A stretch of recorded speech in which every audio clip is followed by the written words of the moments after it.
আওয়ামী লীগ আশায় আশায় দিন গুনছে কখন ডোনাল্ড ট্রাম্প শপথ নেবেন।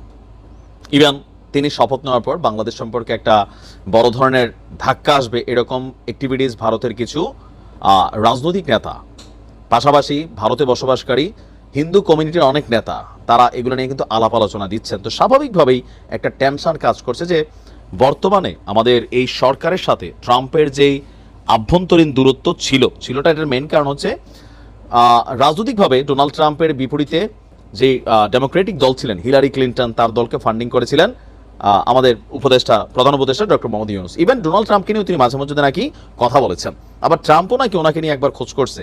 তো এগুলা যাই হোক, এখন এই সিচুয়েশনে এসে সম্পর্কটা কি ট্রাম্প বনাম ডক্টর ইউনূস হবে নাকি বাংলাদেশ বনাম আমেরিকা হবে? সরকার বলছে যে সম্পর্কটা হবে বাংলাদেশ বনাম আমেরিকা, তবে চুপচাপ বসে নাই প্রধান উপদেষ্টা ডক্টর মোহাম্মদ ইউনূসও।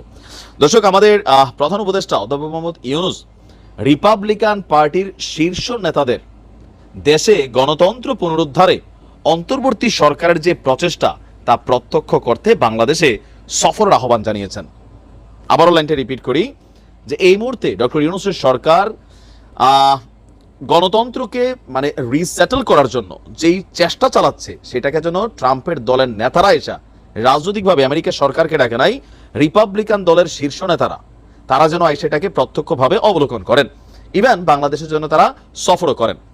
ঢাকায় রাষ্ট্রীয় অতিথি ভবন যমুনায় ইন্টারন্যাশনাল রিপাবলিক ইনস্টিটিউটের ঊর্ধ্বতন কর্মকর্তারা আজকে ডক্টর মোহাম্মদ ইউনূসের সাথে সাক্ষাৎ করেছেন। সেখানে তিনি এই আহ্বান জানিয়েছেন, রিপাবলিকান পার্টির সাথে আবদ্ধ থিঙ্ক ট্যাঙ্ক বিশ্বব্যাপী গণতন্ত্রের একটা প্রচারণা চালায়।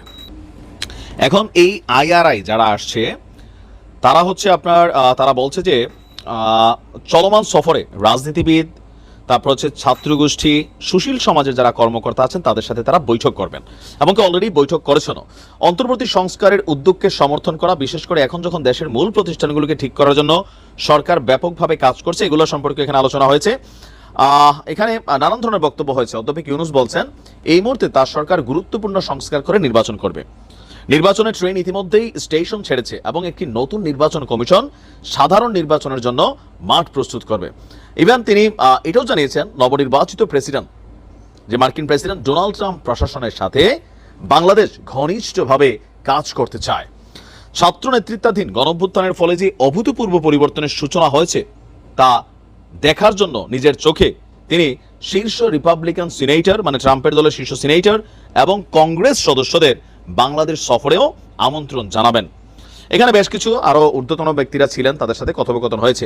তো সবকিছু মিলিয়ে আমাদের কি বলা হয় যে ডোনাল্ড ট্রাম্পের সাথে বর্তমান সরকারের সম্পর্কটাকে স্বাভাবিক করা। ইভেন ডোনাল্ড ট্রাম্প যখন নির্বাচনে ঠিক 2 দিন আগে বাংলাদেশ সম্পর্কে লিখলো যে বাংলাদেশ এই মুহূর্তে খুবই অস্থির একটা অবস্থায় আছে, মানে এখানে কোনো কিছুই সাধারণভাবে নাই, একটা বিশৃঙ্খল অবস্থায় এই দেশ আছে, সেই টুইটটার প্রেক্ষিতেই আমার ধারণা যে রিপাবলিকান দলের সাথে একটু ভালো পজিটিভ সম্পর্ক তৈরি করা। আর কোথাও না কোথাও মার্কিনীদের সাথে তো পাঙ্গানি আসলে টিকবে না। শেখ হাসিনা বারবারই বলছিলেন যে আমেরিকা আমাদের যে কোনো সময় ক্ষমতা থেকে উৎখাত করবে, এরা পিছনে কাজ করছে। এবং ইভেন তিনি এখনো কৌশলে কিন্তু এই কথাগুলো বলেন যে আমেরিকা চাইছে, আমি নাই হয়ে গেছি।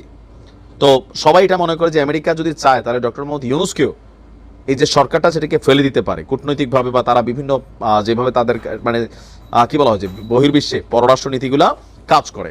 এখন প্রশ্ন হচ্ছে ট্রাম্প প্রশাসন আপনার আওয়ামী লীগকে বা শেখ হাসিনাকে কি আলাদা কোনো ফেভার দিবেন? নানান পারসেপশন আছে, এই যে ভারতের প্রধানমন্ত্রী নরেন্দ্র মোদী সেখানে একটা বড় ভূমিকা রাখবে। আবার ইসকনের যেই টিমটা আছে মার্কিন যুক্তরাষ্ট্রে, তারাও সংখ্যালঘু ইস্যুতে একটা কার্ড খেলা ট্রাই করছে, বা তারা প্রকাশ্যে ঘোষণা দিয়েছে তারা ট্রাম্প সরকারকে চাপ দিবে বর্তমান সরকারকে স্যাংশন দেওয়ার জন্য।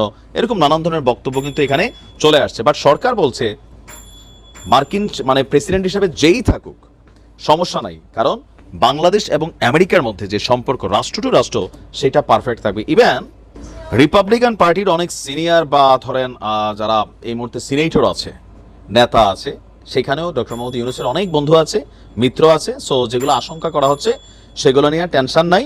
আর এই দলকে তো আমন্ত্রণই জানাইছে, ট্রাম্পের টুইট যেটা করা হয়েছিল সেখানে অনেক কিছু মেনশন করা হয়েছিল, এগুলো নিয়ে তিনি আসলে বলছেন যে আপনারা আসেন, সরাসরি দেখেন এখানে কি হচ্ছে। আর সংখ্যালঘু ইস্যুতে কিন্তু তিনি এখানে একটা বক্তব্য দিয়েছেন যে পাশের দেশের গণমাধ্যমগুলো বাংলাদেশের ইস্যুতে, সংখ্যালঘু ইস্যুতে অতিরঞ্জিত বক্তব্য, মিথ্যা গুজব এগুলা কিন্তু সরবরাহ করে। তো দেখা যাক ডক্টর মোহাম্মদ ইউনূস যে কৌশলে এগোচ্ছেন সেটা কতটুকু কার্যকর হয়। ট্রাম্পের শপথ গ্রহণের পর আমরা হয়তো অবলোকন করবো যে কি ঘটে। ভালো থাকুন, আসসালামু আলাইকুম।